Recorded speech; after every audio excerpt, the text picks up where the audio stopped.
На дворе стояла середина июля, лето в этом году выдалось жаркое и дождливое, потому и трава уродилась на славу. Тракторист Михаил с рассветом вышел в поле, чтобы успеть за смену собрать как можно больше сена.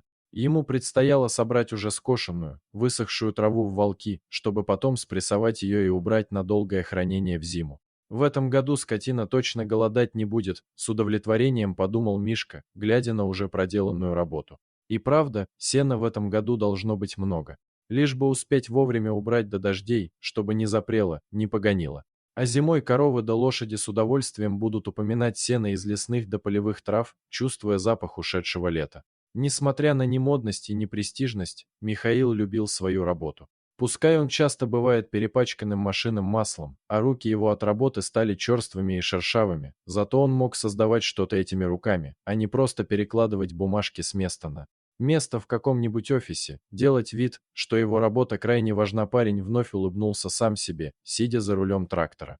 Сегодня должен быть самый важный день в его жизни. Сегодня он наконец-то решится сделать предложение девушке, в которую давно и бесповоротно влюблен. Надя, с каким-то внутренним наслаждением произнес парень ее имя, и перед его глазами проплыло лицо девушки с очаровательной улыбкой. Надежда приехала в село по распределению 2 года назад по программе «Сельский доктор». Показав себя сразу же ответственным и отзывчивым специалистом, она заслужила у местных признания и уважения.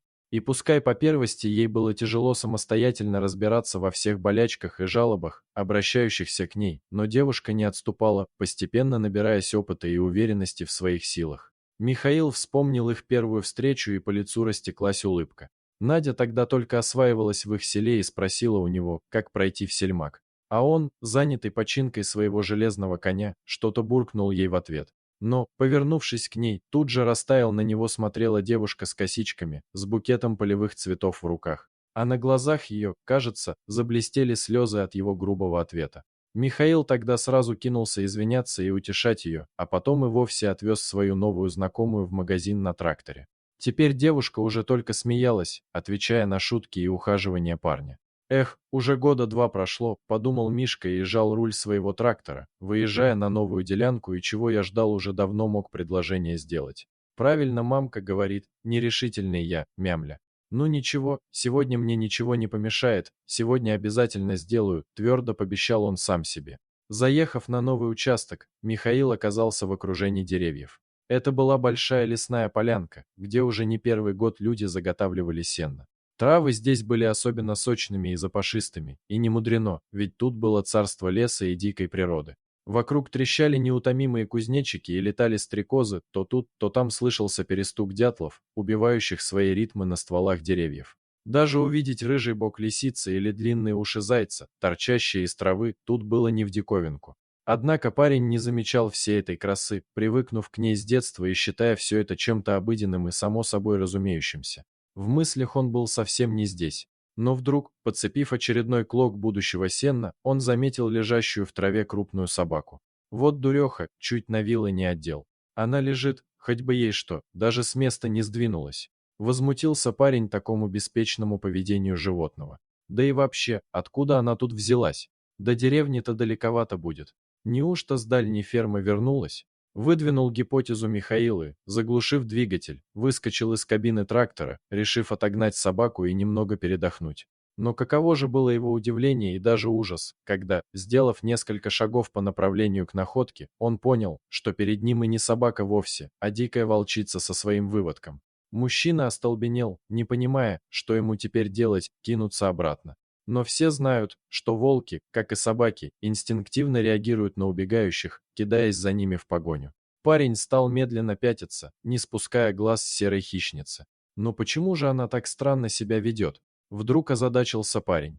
Волки избегают встречи с людьми, и увидеть в лесу волка гораздо труднее, чем ты уже лисицу.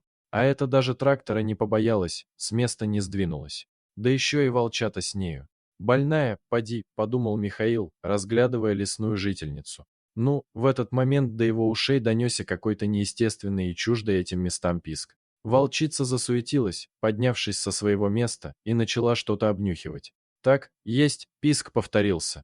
Вернее, Мишка уже отчетливо слышал, что это был не писк вовсе, а плач крохотного ребенка, который неизвестно откуда взялся и которого волчица согревала теплом своего собственного тела. Парень обомлел от происходящего. «Уж не с ума ли я схожу?» – подумал он. «Как, откуда, почему?» Сотни вопросов роились в его голове, не находя ответа ни на один. Из них было понятно только одно: волчица сознательно спасла жизнь этому ребенку, а теперь показала его человеку, чтобы тот позаботился о нем. Теперь речи не было о том, чтобы закрыться в своем тракторе и уехать отсюда, забыв эту историю, как будто ее никогда и не происходило. Михаил был обязан забрать ребенка у волчицы, что бы это ему ни стоило. Парень начал медленно приближаться к хищнице, переводя взгляд то на нее, то на ребенка.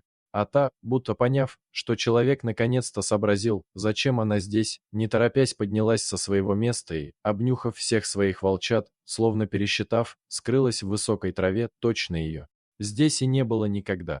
Мишка присел перед найденышем и осторожно, словно это была бомба, взял его на руки. Малышка, увидев его, улыбнулась своим еще беззубым ртом, и от этого что-то сильно ёкнуло в груди парня, заставив его глаза увлажниться. Как же можно такое создание и выбросить, словно мусор? Негодовал парень: что же вы за люди такие, что дикие волки больше добра выказывают, чем вы к собственным детям? Внутри все кипело от непонимания и злости. Попадись бы ему сейчас под руку эти нерадивые родители, быть бы им битыми. Но кто они и откуда, парень не знал. Знал только то, что теперь на нем лежит ответственность за эту крохотную жизнь. Достав телефон из кармана, он набрал номер любимой Алены. «ЧП у нас, представляешь, я ребенка в лесу нашел». «Ну как я, волчица показала», — выпалил парень, стараясь как можно быстрее поведать девушке о произошедшем. После некоторой паузы раздался женский голос: «Миш, ты что, пьяный? Какие волки, какие дети?» Но тут она услышала детский плач, раздавшийся в трубке. «Где ты?» «Я сейчас буду», — заверила она и положила трубку. Уже совсем скоро девушка вместе с участковым оказалась на поляне рядом с Михаилом. Девушка, осматривая найденного ребенка, еще раз выслушала невероятную историю о волчице, не в силах поверить в такое. Участковый тоже, приподняв фуражку, растерянно почесал затылок, но следы, все еще оставшиеся на примятой траве, говорили в пользу версии Михаила. Да и не доверять его словам причин не было. Оформив все документы, участковый уехал, оставив малышку на попечение Нади. Михаил подсел к держащей на руках найденную девочку Наде. «Надь», — обратилась она к любимому, — «а давай ее себе заберем, если родители не найдутся». «Я уже имя ей придумала, Даша, да», — взглянув на своего парня, сообщила Надя. «А давай», — вдруг согласился Мишка. «Только для этого нам кое-чего не хватает», — объявил он.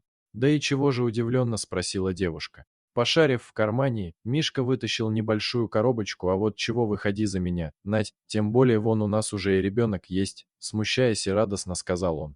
Девушка радостно улыбнулась и, погладив Мишку по щеке, нежно поцеловала. «Конечно, да я всегда мечтала о таком муже, как ты».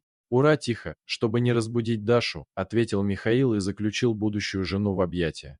Уже 2 года прошло с тех пор, как Михаил нашел в лесу Дарью. Девочка уже вовсю бегала по дому, стараясь помогать маме ухаживать за младшим братиком Тёмой, который появился на свет всего лишь год назад. Еще многого не умела, но старалась изо всех сил. А в отличие от взрослой Даши, многое прошло с тех пор. Но одно осталось неизменным — благодарность Наде и Михаила той серой волчице, которая оказалась человечнее некоторых из называющих себя людьми. Дорогие друзья, если вам понравилось видео, поставьте лайк, а также подписывайтесь на канал, где найдете еще много интересного.